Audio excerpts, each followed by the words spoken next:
बात करेंगे आज न्यूक्लियोलस की, which is the centre portion of nucleus और rather central body of the nucleus. मतलब न्यूक्लियस का भी न्यूक्लियस न्यूक्लियोलस होता है। ये एक डार्कली स्टेन स्ट्रक्चर है जिसे फोंटाना ने डिस्कवर किया था। तो फोंटाना डिस्कवर्ड न्यूक्लियोलस, न्यूक्लियस का ही एक पार्ट है। It was discovered by Fontana और ये डार्कली स्टेन बॉडी के फॉर्म में हमें दिखाई दे रहा था जब हमने स्टेनिंग की। तो so it was discovered by Fontana as a darkly stain structure जो कि न्यूक्लियस में हमें विजिबल था, राइट। हालांकि न्यूक्लियोलस के अपने फंक्शंस हैं, अपने स्पेसिफिक फंक्शंस हैं, लेकिन ये डार्कली स्टेन्ड हमें दिखा इसीलिए क्योंकि इसका स्टेन होना आरडीएनए के प्रेजेंस पे डिपेंड करता है। इसके पास ज़्यादा अमाउंट में राइबोसोमल डीएनए है, ribosomal RNA, I am so sorry, it has RNA और उसके कारण ये बहुत डार्कली स्टेन्ड दिखाई दे रहा था। So it have more of rRNA. Nucleolus without membranous structure है, so it is membraneless structure। ये आपको याद रखना है, नीट के लिए ये पूछा जाता है। It's a membraneless structure which is present in your cell और ये membraneless structure राइबोसोम्स के सिंथेसिस में मदद करता है। क्योंकि ये राइबोसोम्स के सिंथेसिस में मदद करता है इसीलिए इसके पास आरएनए है which is ribosomal RNA, right. यहाँ पर कई सेल्स के पास न्यूक्लियोलस मोर देन वन भी हो सकते हैं, वन और मोर देन वन न्यूक्लियोलाई भी प्रेजेंट हो सकते हैं किसी भी सेल के पास। और ये सिर्फ इसी बात पर डिपेंड करता है कि सेल की नीड कितनी है। अगर सेल की मेटाबॉलिक एक्टिविटी बच्चों थोड़ी ज़्यादा चलती है तो डेफिनेटली सेल को प्रोटीन से ज़्यादा चाहिए होंगे और जितने ज़्यादा प्रोटीन सेल को चाहिए उतनी ही उसके पास उतनी ही उसके पास न्यूक्लियोलस ज़्यादा होंगी। सो आरआरएनए का बनना भी न्यूक्लियोलस में है और आरआरएनए का स्टोर होना भी न्यूक्लियोलस में है। तो हमेशा दिखाई देगा आपको आरआरएनए, राइबोसोमल आरएनए, और इसीलिए आपको न्यूक्लियोलस में एक डेंस स्ट्रक्चर दिखाई देता है। तो न्यूक्लियोलस में डेंस स्ट्रक्चर दिखने का एक ही रीज़न है कि जो आरआरएनए है वो बनता भी वहीं पे है और वो स्टोर भी वहीं पर हो रहा है, राइट। नॉन मेम्ब्रेन बाउंड है, इसमें अमॉर्फस मैट्रिक्स होता है। It is amorphous. Let me correct the spelling. It is amorphous membrane matrix. Sorry, it is It have amorphous matrix. That means with more protein. Membraneless तो है लेकिन उसका matrix कैसा है? Amorphous with proteins. Fibrils present है ना। It have different kinds of fibrils. हम अभी एक इसका बेसिक डायग्राम ड्रॉ करने वाले हैं, वहाँ पे आपको क्लियर हो जाएगा। ग्रैन्यूल्स भी प्रेजेंट हैं, जो ग्रैन्यूल्स इसके अंदर राइबोसोम्स और प्रोटीन्स के फॉर्म में प्रेजेंट हैं। तो it have granules in the form of proteins and ribosomes. Fibrils present हैं जो कि वैसे न्यूक्लियर फाइब्रिल्स बोलते हैं हम उन्हें, और ये न्यूक्लियर फाइब्रिल्स इसको एक फाइब्रिलर स्ट्रक्चर देते हैं और इसके मैट्रिक्स को अमॉर्फस बनाते हैं। मेम्ब्रेन तो नहीं है लेकिन इसके आसपास जो डेंस एरिया है वहाँ पे काफ़ी सारे प्रोटीन्स मिलेंगे और फाइबर्स मिलेंगे। So this is the reason why it appears to be granulated. अब हम बात कर लेते हैं बेटा ये कहाँ कहाँ पर और कितने अमाउंट में मिलेगा। So if I talk about their function and their number, तो नंबर आपको सिक्रीटरी सेल्स अगर होंगे, सिक्रीटरी सेल्स मतलब कोई हार्मोन बना रहे हैं, प्रोटीन्स बना रहे हैं, तो वहाँ पे इनका नंबर आपको कैसा मिलेगा? कंपैरेटिवली ज़्यादा।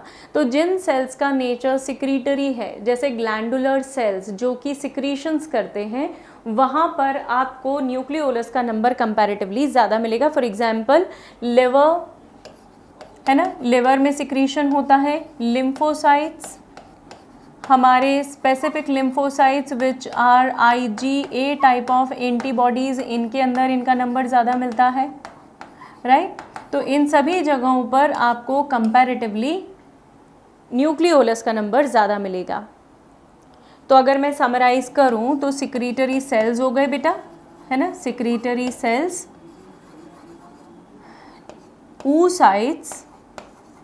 oocytes की जो जोना पेलुसिडा मेम्ब्रेन होती है, वो जोना पेलुसिडा मेम्ब्रेन में आपको न्यूक्लियोलाई मिलेंगे काफ़ी अमाउंट में। न्यूरॉन्स के नीसल्स ग्रैन्यूल में मिलेंगे आपको सबसे ज़्यादा। तो इन जगहों पर आप मेजरली इन्हें देख सकते हैं। याद रखने के लिए एक छोटा सा ट्रिक दे रही हूँ आपको, अगर आप यहाँ पे याद करना चाहते हैं तो आप इसे सन से याद कर लीजिए, sun, right. This would be a memory trick for you. एक निमोनिक है, सन याद रख लीजिए, सिक्रीटरी सेल्स हो गया, oocytes हो गए, और उसके अलावा नीसल्स ग्रैन्यूल्स हो गए जो कि हमारे न्यूरॉन्स में प्रेजेंट है। इन सभी जगहों पे न्यूक्लियोलाई का नंबर आपको कंपैरेटिवली ज़्यादा मिलेगा। हम इसका स्ट्रक्चर अगर देखना चाहें बेटा तो आउटर मोस्ट रीजन ग्रैन्युलर है, I am erasing this, outer most region, आप हम इसे तीन रीजन्स में डिवाइड करते हैं। देख लीजिए ज़रा, इस तरीके से इसे 3 रीजन में डिवाइड कर लीजिए। सबसे बाहर वाला हिस्सा ग्रैन्युलर रीजन के फॉर्म में जाना जाता है, यहाँ पे RNA सबसे ज़्यादा होगा। बीच वाला रीजन डेंस ग्रैन्युलर रीजन है, डेंस ग्रैन्युलर रीजन। कंपैरेटिवली ऊपर के रीजन से यहाँ पे आपको ज़्यादा मिलेंगे फाइब्रिल्स, ग्रैन्युलर रीजन। और अंदर वाला जो रीजन है, ये वाला रीजन, अंदर वाला region is called as fibrillar region, right. तो फिब्रिलर रीजन में आपको फाइब्रिल्स ज़्यादा मिलेंगे कंपैरेटिवली। ये वाले हिस्से में you will get more of fibrils, right. So this is how your your nucleolus looks like. Nucleolonema type के फाइब्रिल्स इसमें अंदर की तरफ आपको ज़्यादा मिलेंगे। थोड़ा सा अगर डायग्राम के डिस्क्रिप्शन में और फर्दर जाऊं तो जो फाइब्रिलर रीजन है, वो फाइब्रिलर रीजन इस तरीके के फाइब्रिल्स का है, ठीक है। I will make it again. Fibrillar region में सबसे पहले आप अंदर एक फाइब्रिल बना दीजिए, so this would be fibrillar region. इसके बाहर वाला हिस्सा होता है ग्रैन्युलर रीजन, या जहाँ पर हमारे पास ग्रैन्यूल्स प्रेजेंट है। तो वो ग्रैन्यूल्स आप इस तरीके से बना सकते हैं, ड्रॉ कर सकते हैं। ये बाहर वाला हिस्सा ग्रैन्युलर रीजन, ये मेम्ब्रेन नहीं है बच्चों, ध्यान रखिएगा, आप इसे मेम्ब्रेन मत समझ लीजिएगा। यहाँ पे राइबोसोम्स होते हैं, ठीक है, RNA होता है। तो बाहर वाला रीजन कैसा हो गया, ये this is granular and this is fibrillar region. और इसके अलावा राइबोसोम्स प्रेजेंट है यहाँ पे, and then they have certain fibres, कुछ इस तरीके से filaments. I hope you can see this, कुछ इस तरीके से यहाँ पे फिलामेंट्स हैं। ये जो फिलामेंट्स है ये कुछ नहीं है, this is their prepared RNA, जिसके कारण ये ज़्यादा आपको डेंस दिखाई देता है। and these are ribosomes.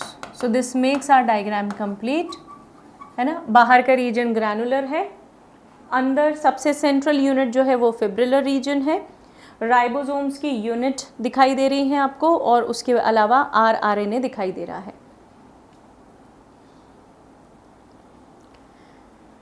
So nucleolus आपको तभी दिखाई देगा और ज़्यादा नंबर में तभी दिखाई देगा जब इसकी ज़रूरत है, अदरवाइज इसका नंबर आपको काफ़ी रिड्यूस दिखाई देगा, ये आपको विजिबल भी नहीं होगा।